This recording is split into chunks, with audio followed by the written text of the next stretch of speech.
Good evening. This is Omar Muhammad, your proactive change who communicates so that others might be healed, liberated, and appreciated. You are looking at a book that someone gave me some time ago. Recommended that I read it. I found it at for sale. This Thing Called You is a great book. Ernest Holmes is a good writer. He writes what they call science of mind type literature, and I find it to be pretty interesting and good, and expanding in its. It expands your consciousness in different ways. So it says, what is it? This thing called you. You are the only person who can ever know intimately. You're the only person you can ever know intimately. You are the one with whom you must live eternally. This book is about you. It is for you and to you. Ernest Holmes. All right, that's one of the books. I was trying to find my Spanish, my Spanish CDs, because today's topic has to do with. Good to see you. I'm so glad you made it today. Today's topic has to do with God speaking our language. What I discovered through a discussion with my wife. This is Monday Matters. You know how we do it on this program. We do Monday Matters, where we talk about things that happen on Mondays and the matters that come out of the weekend and all kinds of things like that. And then on Tuesday we talk Table Talks with Pastor Omar. Wednesdays is Worldwide Wednesdays when we take up global issues. Thursdays is Freestyle, Thankful Throwback Thursdays, and Fridays is Freestyle Fridays. So today, I won't be with you long. I just wanted to make sure that I share with you some good news. One of the things is, I've been reading the LibriVox audiobooks. I've been listening to them.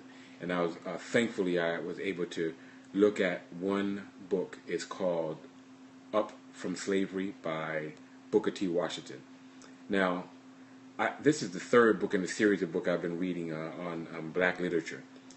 The first one was The Souls of Black Folk by W.E.B. Du Bois. The second one was The Narrative of Frederick Douglass. And this last one in this series, I'll probably start something else soon, but it was Booker T. Washington's Up from Slavery. Now, when I was a younger man, around 20 years old, I was in college and I wrote a paper comparing something called the Atlanta Compromise. I was comparing W.E.B. Du Bois' approach to the African or the black problem and Booker T. Washington's approach. And because Booker T. Washington said in his Atlantic Compromise that we are separate in all things social, we can be separate as a hand. In all things essential, we can be one as a hand. So I was like, and then he said things like that people should learn industrial skills and pull themselves up by their own bootstraps. And I was like, well, that's some kind of crazy talk. I didn't want to hear it. So as a young man, I had no compassion for that kind of thing. But as an older person, I realized, especially after having completely exposed myself to all of their works, I realized that all of them have their place and all of them have a point. And the most practical work that came out of all this was the most practical work was from the professor and the Honorable Booker Telefaro Washington.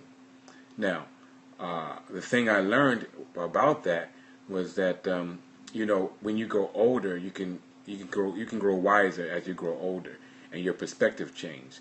And so the topic of this subject had to do with that God speaks your language.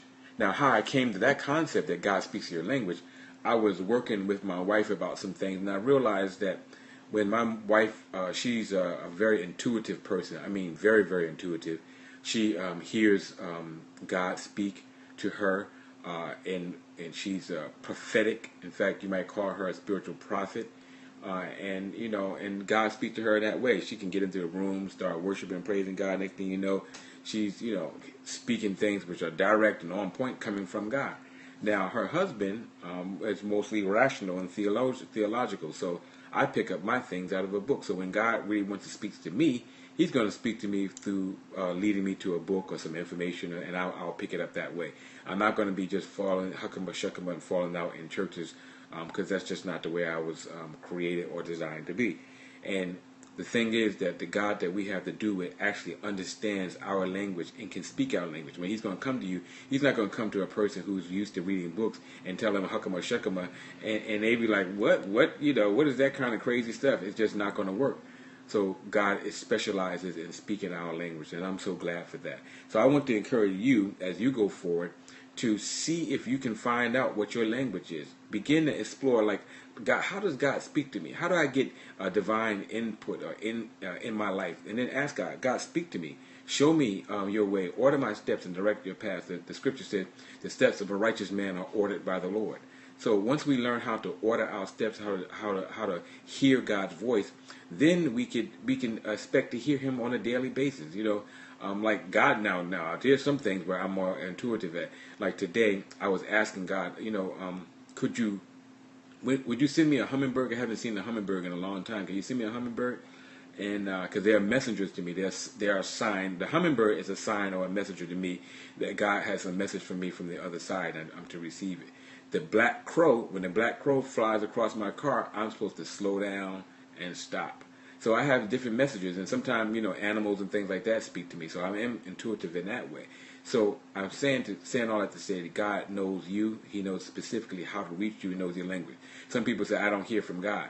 Well, I ask the question is, if you wanted to hear from God, what would He sound like? How would He approach you? Which way would He?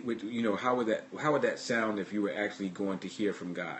And then once you find out how that would sound, then start looking for God in that way, because I guarantee you, He speaks our language. Habla español? Oh, sí, habla español. También.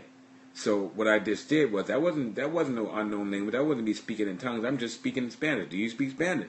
Yeah, I do. Yes. And so just like that was. Now, if you didn't have the perspective, you didn't have the ear to hear that, you would have thought I would just started just going off and speaking in tongues or some kind of other spiritual ecstatic utterance. But actually, it's a known language. And so what I'm trying to say to you and I is that we must be very mindful of that. Then I want to encourage us to continue to hold those things that are positive in your mind, because I discovered this day as I was thinking about this. Maybe you can tell me what this means, and if you come on and maybe we can interact on it in some other place. But I was thinking about going to look up on the internet the school Tuskegee University, because all through this book I'm reading about with Booker T. Washington, the book says that it was all about the development of this school. And then today, while I was riding down the street, all of a sudden, a car pulls up in front of me with 3 bumper stickers on them, and all of them say Tuskegee. So then I said, well, you know what? I don't know. I'm going to go into this gas station. If this car goes into the gas station, I'm going to know something to that.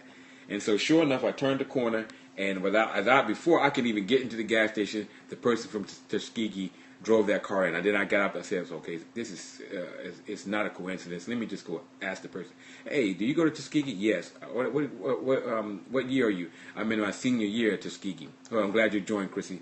And so I said, you're in your senior year? She said, yes. I said, do they still run the school like they ran it when Booker T. Washington was there? She said, no, they don't. Everybody doesn't have to do a manual labor in order to graduate. Because when Booker T. Washington was the president of the school, you had to do manual labor. Everyone. One of the main things, thank you very much for the love. One of the main things Booker T. Washington was saying was that we need to learn how to appreciate labor. I, for one, need to learn that. I don't necessarily like to do a lot of manual labor, but there is some dignity in that. And for those people who are called to that, it's a good thing. But we do understand that if we want things to happen and grow well for us, excuse me, hard work does pay off. Learning does equal earning. Teamwork makes the dream work, and everything speaks. Anyway, like I said, I would not be with you long, and evidently I got to get out of here because there's something going on with my throat. I got to drink some water. But I wanted to thank you for coming on. If you like what you're hearing with these talks with Omar A. Muhammad, otherwise known on Twitter as Pastor O, then come on, meet me here. I'm going to try to start meeting you at 11:11. How about that? How about I make that my time? 11:11 p.m. Join me here at 11:11 p.m. And if that works, then I might even try 11:11 a.m. if I can set aside that time. Listen, you know how I end my broadcast. Keep your hands clean and your heart pure. If you keep your hands clean and your heart pure, You cannot go wrong with that. Peace and blessings. I'm out. See you next time. Check out this book.